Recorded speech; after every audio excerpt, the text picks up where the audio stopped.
What's going on? Young Lee Jr. here. Ooh, a little chilly in here, but haven't been, lightness and darkness, man. It's just been people, it's between like the righteous and the unrighteous, and this been going on since the beginning of time. Kind of inspired through this video on Quitting Cool and just reading articles on the news with the brother Ahmad Aubrey, and Sean Reed. They're all similar situations, but one is a little bit different. Um, just killed jogging. I guess one of their neighbors felt like he, in that neighborhood in Brunswick, Georgia, felt like he fit the description of a burglar. It was a lot of burglaries that was going on. Someone stole $2,500 worth of fishing equipment. One star stole a 9mm off of someone's vehicle, and apparently, Michael said they seen him before walking around, his hands in his pocket. One was a retired district attorney general and a police detective, and they decided to come out their way when one day he was jogging. Felt like he was running. They wanted to talk to him to grab a shotgun because they felt like he may be armed. They don't know, and it seemed suspicious. And they began to chase him, and he maneuvered and went to go over to one side and try to avoid him. Like, hey, what are you doing? That's my workout. And they want to come out and talk to him. It was another dude in the background as well. I believe he was filming, and they got into a scuffle. And the citizens, in Georgia got like the citizens arrest law, so they can pretty much, you can arrest a citizen based on the situation without imposing to being a law enforcement official. And they have the state, the ground law. If you an immediate threat, you have the authorization to use deadly force. But in this situation here, if a young man was minding his own business, jogging in the area, and he didn't commit any type of crime whatsoever. He didn't even fit the description of the individual that they, accused him of.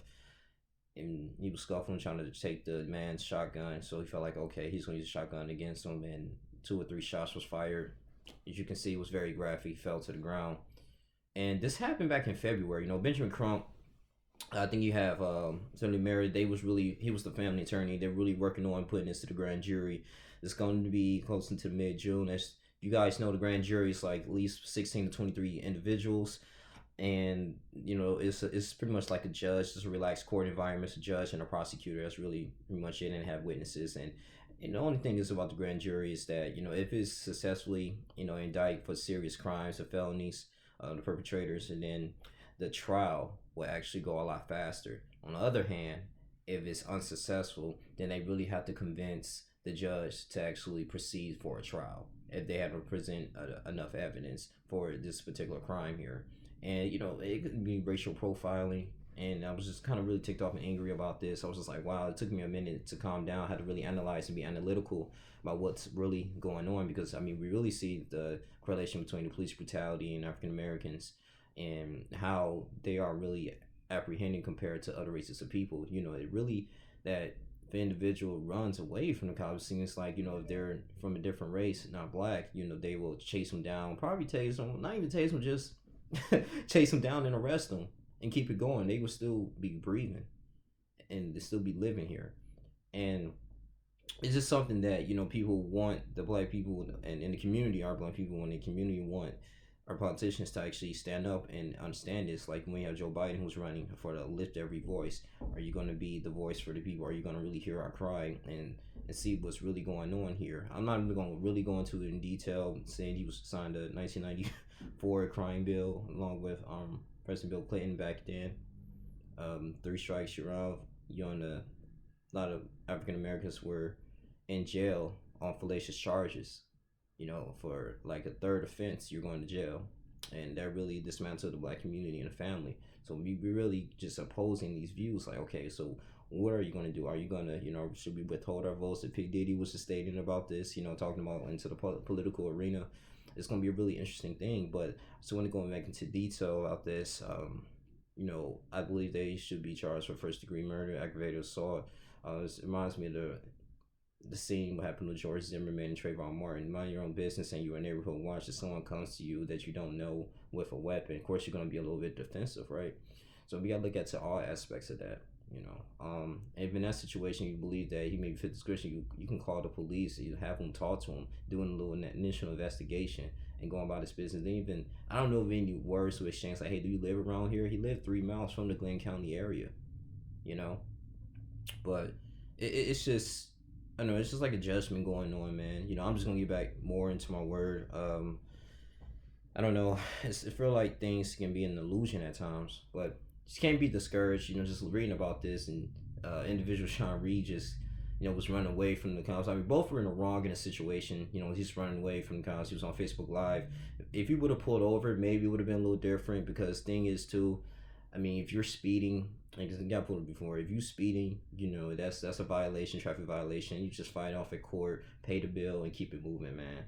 But we don't know if it was intentions just to get for clout chasing on Facebook Live. And that's the thing, going on the internet, doing your daily business. I mean, you're young, you want people to know that you're out here making it, but if you're breaking the law, it's really not a good thing just to go out here and just run away from the cops. You gotta pull over, and then you just fight that off, the citation in the courthouse, set up a court date, do everything you can, get a city attorney, because they looking in the police perceptions is that, okay, well, you're violating speeding, traffic violations. You can put a lot of people in danger, a lot of innocent people. So we're gonna have to stop you. We're gonna have to enforce the law on you. Should they would have shot him? No, I don't think they were right in that way. Like, he could have chased him down because he was unarmed. Now, if he had a weapon, had intent, and turned around and try to shoot him, or he had a gun with him running, then you have to do what you have to do. But it's just a really sad thing, just seeing about that and hearing about the news, because it may get way worse, and we don't know, man, how this is going to shape here in the police department and the correlation in the black community and our relationship with them. But just something that's been on my mind lately. Just kind of want to talk about that. I may get some dislikes on this, but I'm just saying how it is, and this is my personal opinion on how things can be addressed and things that get kind of overlooked in this country. But that's all I really have to say about that, man. Just stay encouraged to those of my believers. Shout out to my boy Dontrell, Demond Quinn. Helped me out a lot, man. Just getting into the word, man. Just come and tackle situations with a sober mind. Don't self-destruct yourself and get into alcoholism because of things that are not going into your favor. When you see like injustice, things that goes on, civil rights, all that stuff, man, that we've been going on for so many years, and just feel like we're just not really making any type of progress. But it's a lot of division going on, man, between a lot of races, man. I notice in America, it's a lot, man. And it has to, if we want to stand united, man, and we want to have people to successfully represent us, I mean, we got to collectively come together instead of just be divided by classism. It's a really a sad thing, though. But that's all really I want to say. Just a jump for cry. Rest in peace to the two young men. That's just my take on the situation here. Lightness versus darkness. It's always going to be there. The world hates you. They always hated me before they hated you. Jesus Christ kind of really talked about, and he was still very consistent on his word and getting out there and fulfilling his father's business and down on the cross, even though he was ridiculed for the Pharisees and the Sadducees, all of that stuff, man. But that's really all I had to say. I'm not gonna draw this too long. I hope you guys enjoy the rest of your day. Some people wanted me to kind of share my thoughts on that issue and that matter. It's your boy Young Link. I'm out. Y'all continue to like, comment, subscribe. Let's just stay blessed, man. I'm out. Deuces.